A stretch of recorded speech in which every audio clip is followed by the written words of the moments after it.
오늘은 느헤미야서 4장의 말씀을 묵상합니다. 느헤미야서를 보면 하나님의 역사가 어떻게 진행되며 또 그런 와중에 어떻게 사탄 마귀가 역사하고 개입을 했는지 잘 나타나 있습니다. 먼저 느헤미야서 1장의 말씀을 보면 느헤미야가 무너진 예루살렘 성벽을 건축하면서 기도로 시작하는 것을 볼 수 있습니다. 사랑의 하나님, 사람의 힘으로 되지 않습니다. 하나님 도와주세요. 내 힘으로 내 능력으로 되지 않습니다. 오직 하나님만이 하실 수가 있습니다. 기도로부터 시작을 했다는 것은 대단히 중요한 내용입니다. 그리고 2장에 넘어오면 이제 실제적으로 활동하고 뛰는 모습을 볼 수가 있습니다. 성도들이 많이 착각하는 내용 중에 하나가 있습니다. 기도했으니까 이제는 하나님께서 다 해 주시겠지. 그것은 우리 신앙의 참 내용과는 다릅니다. 쉽게 말씀을 드리면 학생들이 하나님께 기도합니다. 하나님 지혜 주시고 명철 주셔서 공부 잘하게 해주세요. 열심히 기도합니다. 그리고 난 후에 공부 안 하면 안 됩니다. 지혜와 명철을 주어서 공부를 잘하게 해달라고 했다면 공부를 해야 됩니다. 그게 신앙인의 참된 모습이 되는 것입니다. 그리고 3장에 보면 실제적으로 예루살렘 성전 건축에 동참을 했던 인물 75명이 기록되어 있습니다. 왜 느헤미야서 3장에 75명이라는 이런 수많은 사람들의 이름, 그 실명을 거론을 했습니까? 한마디로 말씀을 드리면 백성들이 한마음 한뜻으로 그 역사에 동참했다는 것을 의미합니다. 그리고 3장 5절에 딱 한 부류가 그 축복의 대열에서 이탈되는 장면이 있습니다. 그게 누굽니까? 드고아의 귀족들이라고 성경은 말씀합니다. 돈 있고 권력 있고 힘 있는 사람들, 이 드고아의 귀족들이 하나님의 역사에 참여하지 않았습니다. 이게 느헤미야 3장의 중요한 내용입니다. 그리고 4장에 보면 느헤미야가 본격적으로 성벽을 쌓는 일을 시작합니다. 그런데 문제는 여러 가지 시험들이 찾아왔다는 것입니다. 사랑하는 여러분, 우리가 예수 믿으면 반드시 시험이 찾아오게 되어 있습니다. 오늘 본문 느헤미야와 이스라엘 백성들을 보세요. 힘들고 어려운 상황, 너무 고통스러운 그런 현실 속에서도 하나님의 역사를 시작합니다. 돈도 없습니다. 포로 생활에서 지쳐 있었습니다. 그런 속에서 하나님의 역사를 위해서 그들의 중심을 모았습니다. 그런데 이러한 그들의 노력과는 전혀 아란 것 없이 원수들이 얼마나 핍박을 하고 비웃고 조롱을 했습니까? 여러분, 그렇습니다. 우리가 중요한 일을 시작을 하면 나도 모르는 그런 문제가 일어날 수 있고, 그리고 그렇게 나에게 호의적으로 대했던 사람들이 이상하게 비웃고 조롱하고 멸시하는 그런 일들이 얼마든지 일어날 수 있습니다. 그 첫 번째 시험이 무엇입니까? 비웃음을 당합니다.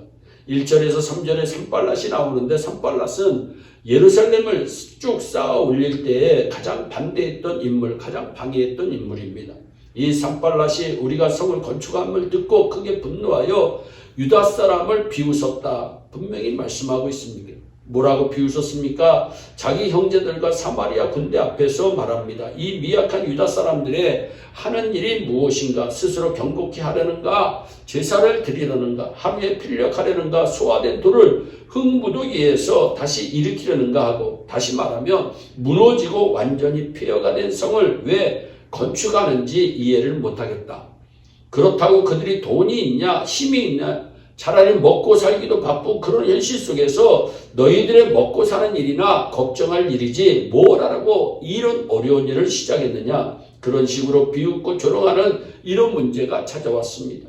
너희들에게 무슨 돈이 있어서 건축을 시작하려고 하느냐, 조롱을 합니다. 이게 산발랏이 예루살렘 더 나아가서는 느헤미야에게 했던 가장 큰 비웃음의 조건입니다. 느헤미야 시대에 역사했던 그 사탄, 오늘도 똑같이 우리 교회에 역사할 수 있다는 사실을 알고 기도하시기를 바랍니다. 너희들이 무슨 돈이 있느냐, 그 많은 돈들이 앞으로 어디서 나오겠느냐. 그런데 사랑하는 여러분, 사탄이 모르는 것이 있습니다. 그 한 가지는 하나님의 역사는 아무도 막을 수 없다는 사실입니다. 결론적으로 사탄이 하나님의 역사를 방해할 때 저와 여러분들이 어떻게 해야 되겠습니까? 최고의 해답은 기도하는 길밖에 없습니다. 오늘 본문의 느헤미야가 많은 원수들로부터 비웃고 조롱을 받습니다. 너무나도 힘든 그런 상황에 놓여 있습니다. 그런데 이렇게 위기에 처한 느헤미야가 최종적으로 선택한 방법은 기도였습니다.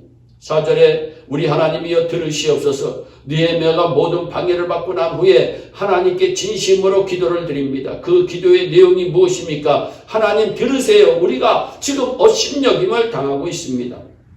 그런데 그렇게 기도한 결과가 어떻게 되었습니까? 6절입니다. 이에 우리가 성을 건축하여 전부가 연락되고 고가 절반에 미쳤으니 이는 백성이 마음들여 역사하였기 때문이다. 무슨 말씀입니까? 사탄이 방해를 했다. 수많은 원수들이 방해를 했다. 그런데도 불구하고 하나님의 역사는 절반 가까이 진행이 되었다고 하는 말씀입니다. 이게 기도의 역사입니다.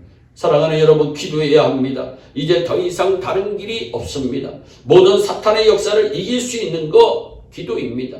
절대로 불평하지 마세요. 자꾸만 불평을 시작하면 이 교회 건축의 역사가 제대로 진행될 수가 없습니다. 감사하면 우리 모두 축복의 주인공이 될 수가 있습니다. 우리 모두 하나님의 역사는 아무도 막을 수 없다고 하는 그 믿음을 가지고 날마다 기도함으로 승리하는 우리 모두가 되기를 주 예수 그리스도의 이름으로 축원합니다. 기도하겠습니다. 사랑의 하나님 아버지, 느헤미야가 성벽을 쌓을 때 방해꾼들이 나타나 방해합니다. 그러나 하나님의 역사는 아무도 막을 수 없었음을 성경은 우리에게 보여주고 있습니다. 하나님, 그 힘이 기도의 힘인 줄로 압니다. 우리 예일의 성도들도 어렵고 힘들 때 좌절하고 포기하지 않게 하시고 기도할 수 있도록 저들에게 힘을 더하여 주시옵소서. 감사하고 예수님의 이름으로 기도하옵나이다. 아멘.